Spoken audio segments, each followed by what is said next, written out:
Donc ça fait que et les groupes armés, comme vous l'aviez dit, et l'armée nationale, ils sont dans le business au lieu d'être dans la protection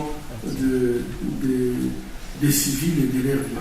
Puisque je considère que lorsque vous prenez des personnes qui sont complètement détruites, donc un enfant qui a été pris à l'âge de 10 ans, 12 ans, il est amené dans un groupe armé où on lui fait le lavage de cerveau pour tuer, pour violer et pour faire toutes les mauvaises choses. Cette personne-là, quand elle a 18 ans, vous faites la démobilisation, vous le mettez dans la police ou l'armée et vous essayez de l'éduquer pour en faire un protecteur alors que toute sa vie a été formée sur la destruction. Je crois que ça, pour moi, j'ai toujours pensé que c'est un investissement mal fait. Vraiment, au Congo, il faut une réforme du système de sécurité. Et cette réforme, on ne peut pas avoir honte de le dire. Il faut que ça soit une réforme profonde.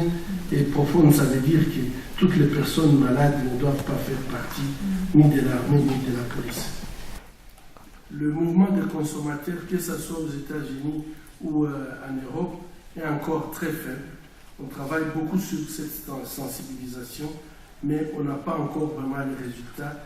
Il y a certaines compagnies qui ont commencé à faire téléphone, mais ce n'est pas encore un mouvement qui est fort pour permettre à ce qu'il y ait un changement de comportement.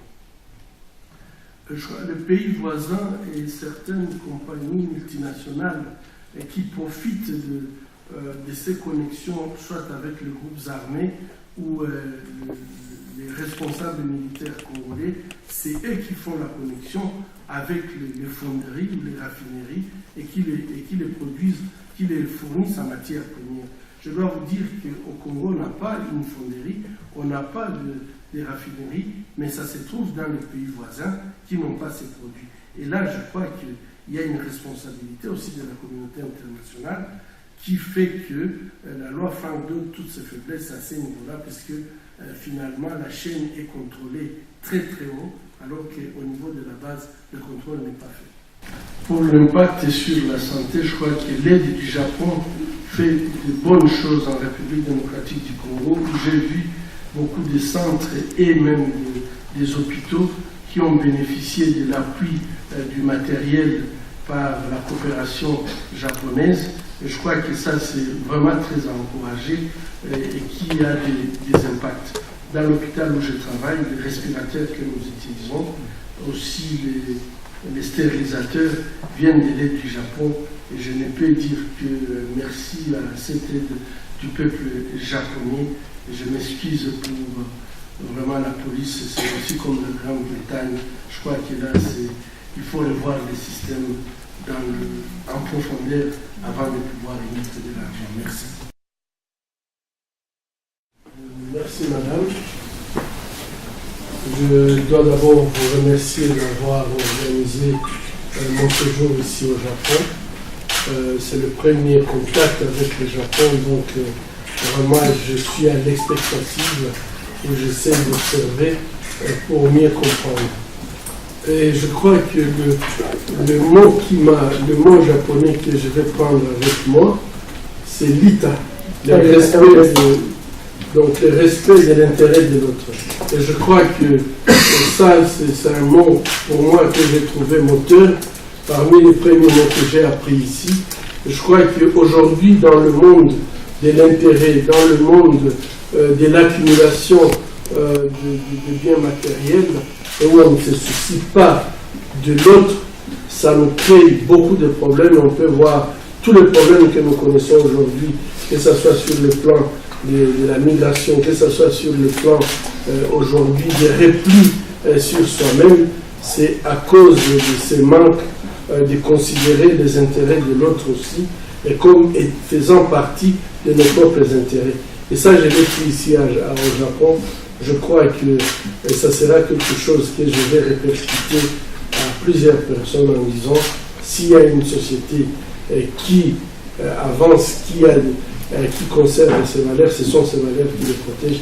Et moi, je crois que ça, j'ai beaucoup apprécié. C'est formidable pour moi. Merci beaucoup. Les liens entre les mines et donc l'économie des mines et le viol, c'est un lien qui est établi.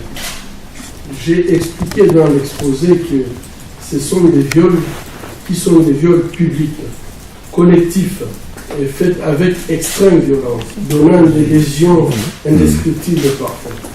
Lorsque ça se passe dans un milieu où il y a les mines, ça crée un traumatisme, c'est une espèce de traumatisme, donc un terrorisme qui crée un traumatisme sur la population en général. La population décide de deux choses, ou elle reste sur place et les soumise, et elle travaille comme des esclaves, puisqu'en posant ces actes, c'est un acte de pouvoir, ou alors la population décide de fuir cette humiliation et devient une population déplacée, et donc qui ne peut plus exploiter, faire son travail normal, d'où une liaison économique évidente. C'est une arme moins chère, utilisée parfois par tout simplement des jeunes à qui on fait un lavage de cerveau. Et donc, quand ça arrive, ces conséquences, les déplacements massifs de la population, les destruction de la population, ça a des impacts économiques énormes, mais ça s'est fait effectivement là où il y a les mines pour produire ces effets. Bonjour docteur, c'est Charles Yédé du site internet pacifiqueafricanews.com. La première question que j'aimerais vous poser concerne votre sécurité.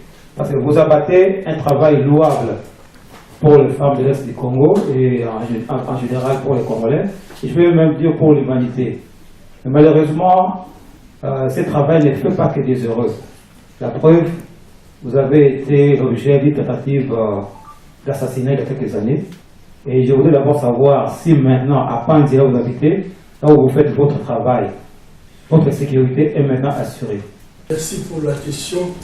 Je dois dire que après l'attentat que j'avais subi et malheureusement où j'ai perdu quelqu'un qui m'était cher, aujourd'hui je vis à l'hôpital, je travaille à l'hôpital et ça traduit tout. Donc je passe suffisamment de sécurité pour pouvoir vivre chez moi normalement. Mais comme je tiens à continuer à faire mon travail, donc je vis à l'hôpital. Je reçois effectivement un soutien d'escorte de la MONUSCO quand je dois quitter l'hôpital pour voyager, et puisque 25% de mon temps, je fais donc le plaidoyer, et là je bénéficie d'une escorte qui m'amène de l'hôpital à l'aéroport le plus proche. Je crois que les menaces continuent. Une de mes assistantes avait été avertie plusieurs fois, donc menacée plusieurs fois, et on pensait qu'il n'allait pas y arriver, mais finalement elle a été enlevée et gérée, donc ça veut dire que le problème malheureusement continue. Merci. Peut-être que je veux vraiment ajouter pour vous dire que l'attitude des hommes en République démocratique du Congo pendant ce conflit, ce n'est pas une attitude spécifique aux hommes congolais ou africains, parce que j'ai, par rapport à cette question, j'ai eu l'occasion d'être invité en Amérique latine, en Europe, en Asie, et j'ai malheureusement le même constat, c'est que les femmes, lorsque le conflit déclenche, les hommes ne les traitent pas souvent comme si c'était des égales. Et ça, c'est une attitude peut-être qui nécessite à ce que les hommes aient un changement, qui doit être très très précoce dans la relation homme-femme. Si on fait des avortements en Asie pour des embryons féminins, ça montre très très bien que la discrimination part très très tôt. Je crois que c'est ça qui s'explique aujourd'hui dans notre société par rapport aux femmes. J'ai travaillé dans la région pendant plus de 15 ans. Je n'avais pas vu des lésions que je vois sur les femmes que je vois aujourd'hui. Et donc, la corrélation entre ces viols massifs avec extrême brutalité est une corrélation directe avec la guerre qui a fait suite au génocide rwandais. Et donc, après ces génocides, la poursuite des génocidaires a déversé l'armée rwandaise, ougandaise, burundaise de l'autre côté de la frontière. Et donc, c'est une suite de ce qui s'était passé au Rwanda. Malheureusement, comme vous venez de le dire, aujourd'hui, en appelant le Congo le capital des viols, la communauté internationale est incapable d'organiser un tribunal qui permet de savoir qu'est-ce qui s'est passé et qu'est-ce qui continue à se passer. Et on ne voit pas comment ces actes barbares peuvent cesser s'il n'y a pas la justice, si la justice nationale n'est pas capable de le faire. Ce sont des crimes de guerre, crimes contre l'humanité, et même peuvent constituer des crimes de génocide. Normalement, il devrait y avoir une implication internationale pour juger ces crimes. Et aujourd'hui, nous attendons. Nous avons eu beaucoup de promesses et qui ne se sont jamais réalisées. 617 crimes ont été identifiés par le Haut-Commissaire des Nations Unies. Et ces rapports sont toujours dans les tiroirs. Je crois que vous, de la presse internationale, vous pouvez poser la question pour savoir les crimes identifiés, reconnus, comment on peut les garder dans les tiroirs.